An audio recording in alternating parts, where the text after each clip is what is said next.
Good morning students. चलिए आज शुरू करते हैं प्रश्नावली 3.1। इसका परिचय पहले करा चुके हैं। अब इसमें पहले ग्राफीय विधि से क्वेश्चनों को हल करेंगे। तो इसका फर्स्ट क्वेश्चन है, कक्षा 10 के 10 विद्यार्थियों ने एक गणित की पहेली प्रतियोगिता में भाग लिया। यदि लड़कियों की संख्या लड़कों की संख्या से 4 अधिक है तो लड़के व लड़कियों की संख्या ग्राफीय विधि से ज्ञात करो। तो इसमें क्या करते हैं, देखो हमारे लिए प्रत्येक क्वेश्चन में 2 वस्तुएं दी हुई होती हैं। तो उसमें हम पहली की संख्या x मान लेंगे, दूसरी की संख्या y। तो लिखेंगे माना लड़कियों की संख्या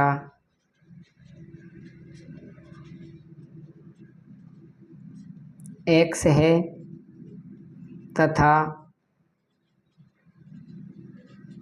लड़कों की संख्या y है।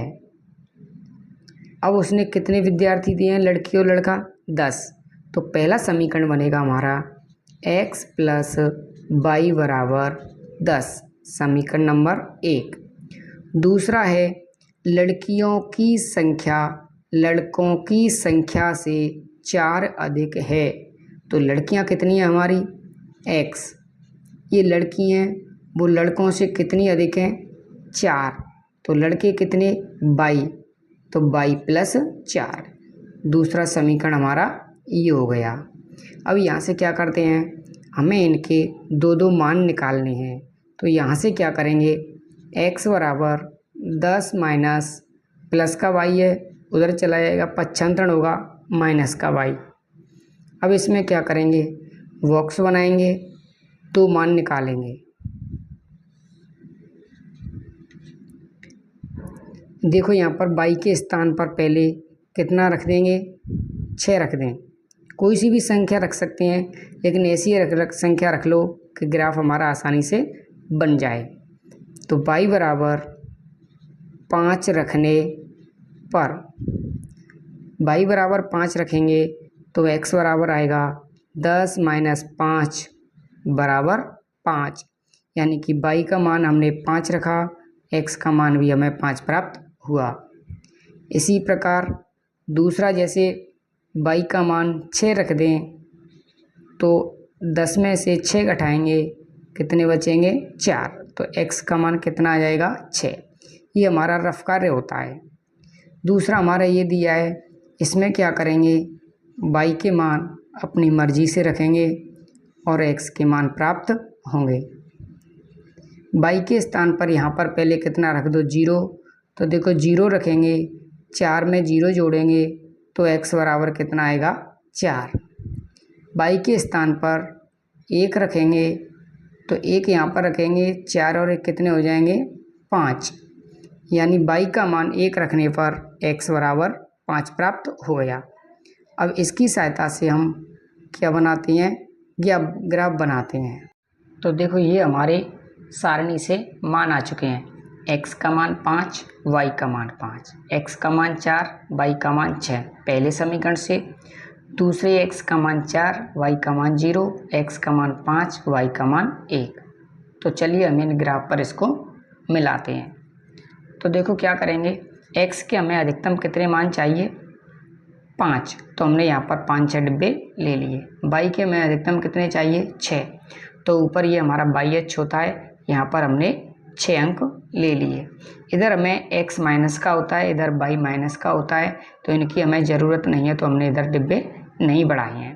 तो देखो हमारा क्या है, पहला मान है x का मान 5, y का मान 5। x का मान 5 ये, और y का मान हमें 5 चाहिए, तो इसी के ऊपर बढ़ेंगे 5 डिब्बे, 1 2 3 4 5, यानी कि बिंदु हमारा यहाँ पर आ गया। ठीक है। दूसरा है x का मान 4, y का मान 6। तो x का मान 4 ये रहा, तो यहाँ से कितने ऊपर जाएंगे 6, 1 2 3 4 5 6, यानी कि ये डिब्बा हमारा यहाँ पर आ गया। तो अब इनको क्या करेंगे, दोनों को स्केल की सहायता से मिला देंगे।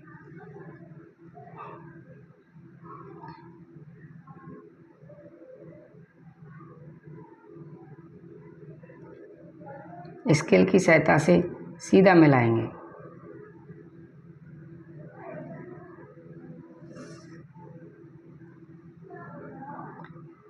इस पर हम इस समीकरण को लिख देंगे x प्लस वाई बराबर 10। दूसरा हमारा है x का मान 4, y का मान 0।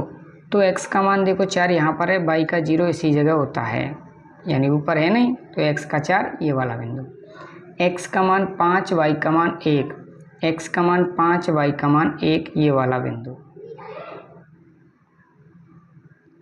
इन दोनों को भी क्या करेंगे, स्केल की सहायता से सीधा मिला देंगे।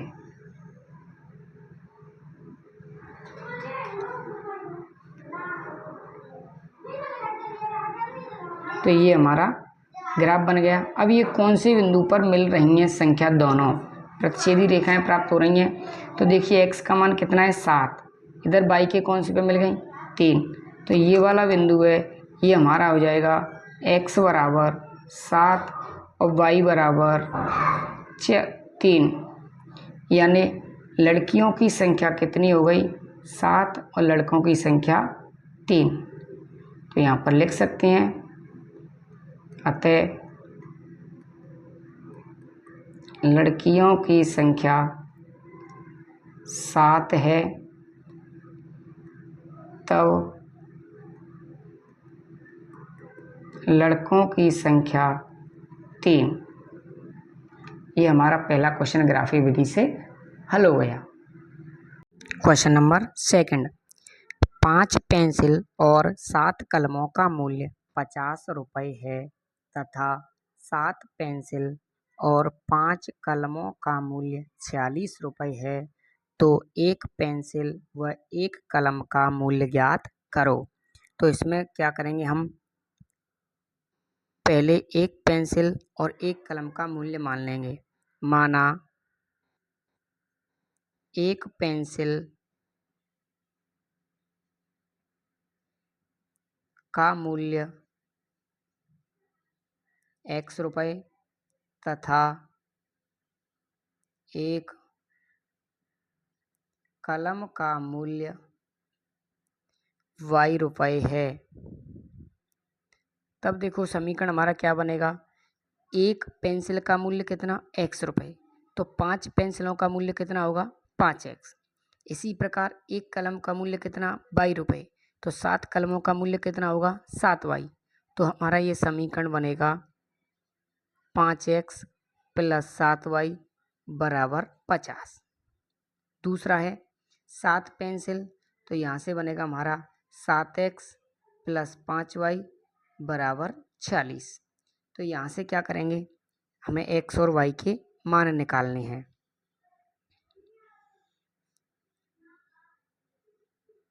x y, तो सबसे पहले यहाँ पर क्या करेंगे, y के स्थान पर 0 रख दें। कितना रख दें 0। तो देखो 5x प्लस 7 इंटू 0 बराबर 50, ये पूरा 0 हो गया। तो 5x बराबर 50, x बराबर 50/5 यानी 5 धाड़े 50। तो x का मान कितना आ गया 10, y का मान कितना रखा 0। दूसरा रखेंगे हम, ऐसा मान रखना है कि यानी कि हमारा पूरा पूरा मान आ जाए। अब y का मान 5 रख दें, तो ये आएगा 5x प्लस 7 इंटू 5 बराबर 50। तो ये होंगे 5x प्लस 35 उधर चला जाएगा, 7 पंजे 35, 50 में थे 35 घटाएंगे, कितना आ जाएगा 5x बराबर, ये हो जाएंगे आपके 50 में थे 35 जाएंगे 15। तो x बराबर 5 का भाग 15 में कितनी बार 3 बार। तो यानी कि x का मान कितना आएगा 3 और y का मान कितना रखा हमने 5, ये आ गए। अब क्या करते हैं, इसी प्रकार दूसरे के निकालते हैं। तो दूसरा है हमारा, इसमें भी मान निकालेंगे हम। बॉक्स बना लेते हैं पहले। X by. इसमें भी देखो पूरे पूरे मान रखेंगे। इसमें क्या करें, बाई का मान -2 रख दें। कितना रख दें? -2। तो 7x प्लस 5 इंटू -2 बराबर 46। 5 दूनी 10, किसके? माइनस के, बराबर 46। 10 किसके हो जाएंगे उधर जाके? प्लस के। यानी 46 10 कितने होंगे? 56। और 7 का भाग 56 में कितनी बार जाएगा? 8 बार। यानी कि हमारा x का मान कितना आ गया? 8। बाई का मान हमने कितना रखा?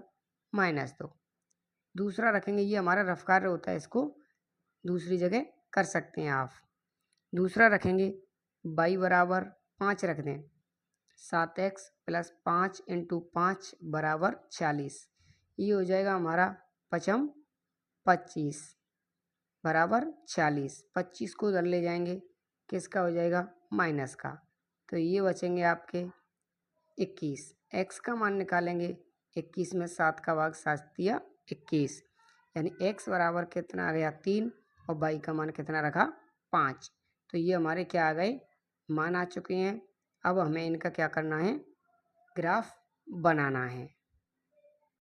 ये हमारी मान की टेबल आ चुकी है, हमने उस उधर वाले पेज से इधर बना लिए हैं। तो अब क्या करते हैं, देखो ये होता है हमारा x अक्ष, ये होती है हमारी y अक्ष। इधर में क्या है? x डैश होता है, यानी इधर माइनस के मान चलते हैं, इधर x के प्लस के। इधर y के माइनस के चलते हैं, उधर ऊपर y के प्लस के। यहाँ पर होता है मूल बिंदु, इसके निर्देशांक होते हैं 0,0। यानी कि ये हमारा प्रथम चतुर्थांश कहलाता है। इसमें दोनों संख्याएं पॉजिटिव होती हैं, प्लस प्लस की आती हैं। ये हमारा होता है द्वितीय चतुर्थांश, इसमें माइनस और प्लस की आती हैं। ये होता है तृतीय चतुर्थांश, इसमें दोनों संख्याएं माइनस की आती हैं। और ये हमारा होता है चतुर्थ चतुर्थांश, इसमें हमारी प्लस माइनस होती हैं। तो चलिए आइए इन बिंदुओं की सहायता से ग्राफ बनाते हैं। पहला हमारा बॉक्स है x का मान 10, y का मान 0। तो देखो x का मान कहाँ है? 10, ये रहा। यहाँ पर हम क्या लगा देंगे? बिंदु लगा देंगे। दूसरा हमारा x का मान 3, y का मान 5। तो x का 3 ये रहा। अब हमें कितना चाहिए? y का 5। तो 5 प्लस का ऊपर चलेंगे, 1 2 3 4 5। यानी कि हमारा बिंदु ये यहाँ पर आ गया। और दोनों बिंदुओं को स्केल की सहायता से सीधा मिला देंगे। तो चलिए इसको सीधा मिलाते हैं।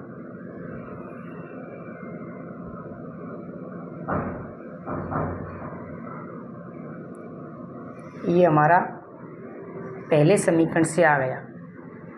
दूसरा हमारा x का मान 8, y का मान -2। यानी x का मान 8 ये रहा, y का माइनस का है तो नीचे की तरफ चलेंगे, 1 2। ये बिंदु हमारा यहाँ पर आ गया। अगला है x का मान 3, y का मान 5। तो x का मान 3 ये रहा, y का मान 5 चाहिए, तो यहीं ऊपर चलेंगे, 1 2 3 4 5। यानी दोबारा से यही बिंदु प्राप्त हो रहा है, तो इसको हम क्या कर देंगे? डबल कर देंगे। अब इन दोनों बिंदुओं को स्केल की सहायता से सीधा मिला देंगे।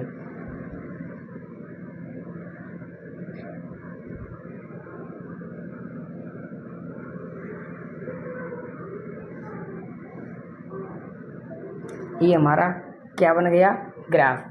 पहले वाले रेखा पर पहले वाले समीकरण को लिख देंगे, 5x प्लस 7y बराबर 50। और दूसरी वाली रेखा पर दूसरे वाले समीकरण को लिख देंगे, 7x प्लस 5y बराबर 46। यहाँ से हमारा x का मान कितना आया है? x का मान कितना? 3। तो यहाँ से लिख देंगे x बराबर 3। y का मान कितना आया है? 5, y बराबर 5। यानी कि एक कलम का मूल्य कितना आ गया हमारा? x हमने क्या मानी थी? पेंसिल। तो पेंसिल का मूल्य हमारा कितना आ गया? 3। और कलम का मूल्य कितना आ गया? 5। ठीक है, ये हमारी दोनों क्वेश्चन हल हुए।